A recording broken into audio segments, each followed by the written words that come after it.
how to warm up scientifically for karate. We're going to be using the ramp method to provide a more efficient, scientifically backed warm-up that I like to teach in my classes and I use for myself, and I'm going to run through that with you now in order to best prepare you for your karate or your martial arts training sessions. So RAMP is an acronym for raise, activate, mobilize and potentiate.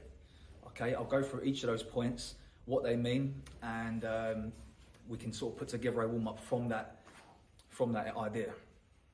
So the first one, raise. All we're doing basically here is raising the body temperature and raising the heart rate.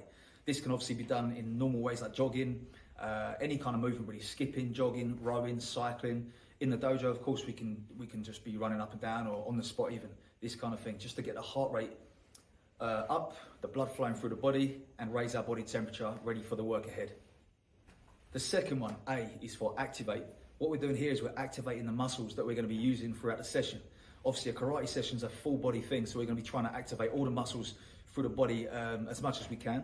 And what we're going to do here, or what I like to do, is use some basic body weight exercises to activate certain major muscle groups. What I'd like to go through really is the glutes, the legs, and the upper body a little bit. So for example, I'll be using things like lunges, glute bridges, press-ups, squats, these kind of things, just to activate the muscles that we're going to be using predominantly through the session. One way I like to do this also is to do some static holds, so isometric type movements where we're really contracting the muscles hard. So I'll be getting into like a glute bridge position, lifting the body off the ground and really squeezing the glutes and hamstrings to just really get those muscles activated. The M is for mobilize.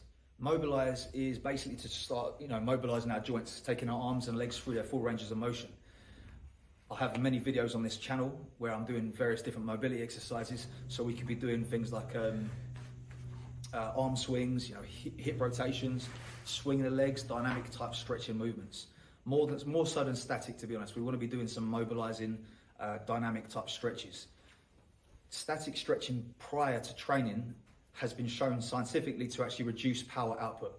So we want to be doing things more like dynamically, taking the legs through the range of motion and trying to increase that range of motion through movement rather than statically. Static stretching is probably best left for after the session when we can then focus on increasing that flexibility after the work is done. The final one, P, is for potentiate. So potentiate is to basically kind of spark the nervous system, get the nervous system and everything firing hard, ready for the work ahead. So what I like to do for this now is take the exercises we did previously, like for example the squats, the lunges, the press-ups, and give them an explosive kind of action. So like a plyometric press-up, a squat jump, exercises where we're putting maximum effort in just a few reps. We're not trying to go sets of 10, 12, 15 or something. We don't want to be fatiguing the muscles. We're just priming the body for the session ahead. I could also do in this section things like sprints, jumping split squats, tuck jumps, plyometric press-ups, all these kind of things. If we've got equipment, bands and stuff, we can be rapidly rotating against resistance, medicine ball throws, medicine ball rotations, these kind of things, kettlebell cleans, if you've got the kind of equipment in your dojo.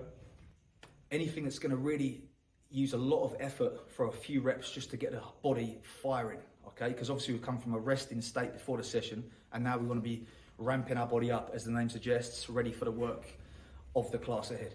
So hopefully you can now put together a more scientifically backed warm-up session that's going to improve your performance throughout the class afterwards, or your training session, and try and put your own warm-up together. If you have any questions, drop them in the comments below and I'll get to them as much as I can.